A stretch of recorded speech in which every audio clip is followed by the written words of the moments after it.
Le film de Marc Séguin, malheureusement, je ne l'ai pas encore vu. Là. Je dois travailler à partir de ce que j'en entends et des textes et des entrevues que Marc Séguin lui-même a données.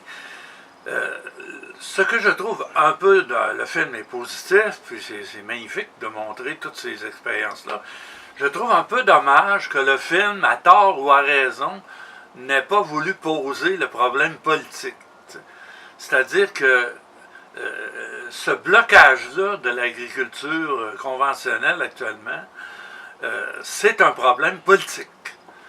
Et tant qu'on ne voudra pas l'aborder comme tel, et que les gens qui font toutes ces belles expériences-là ne voudront pas porter leur cause politiquement pour amener de nouvelles politiques agricoles, bien, tout ça risque, quant à moi, de rester marginal. T'sais, même si on en fait beaucoup état dans les médias, qu'on on les félicite, on leur donne beaucoup de visibilité, les chiffres sont là, les subventions publiques vont toutes à l'agriculture conventionnelle, c'est des brindilles qui vont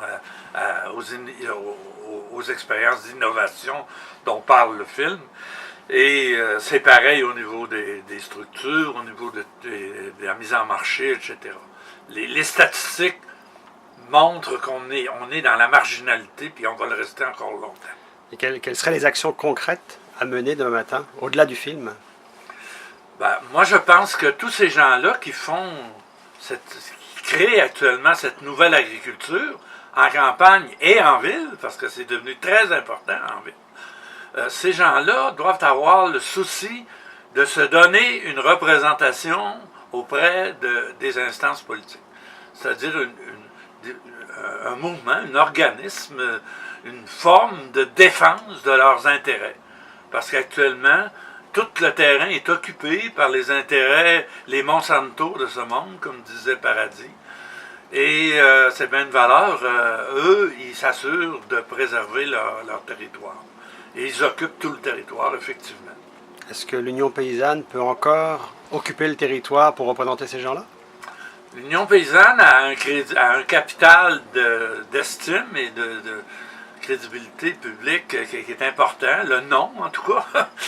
Et je pense seulement, c'est clair que l'Union paysanne a besoin d'être refondée sur la base du nouveau visage de l'agriculture alternative actuellement, de l'agriculture écologique, et repenser un peu tout le concept premier.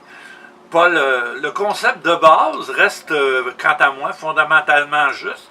La critique qui a été faite des politiques agricoles actuelles, qui a été faite de l'UPA, demeure tout à fait valable, mais l'application de ça dans un mouvement, dans des structures de défense des intérêts des producteurs et tout ça, a à être réorganisée et dans une sorte de refondation, quant à moi. Et si ce n'est pas l'Union paysanne, il faut que ce soit autre chose, mais tant que ce courant-là de nouvelle agriculture, d'innovation, qui vient beaucoup du privé actuellement, parce que les gens qui ont le pouvoir ne le font pas, tant que cette nouvelle agriculture-là n'aura pas une voix politique, elle va végéter, elle va rester marginale, quant à moi.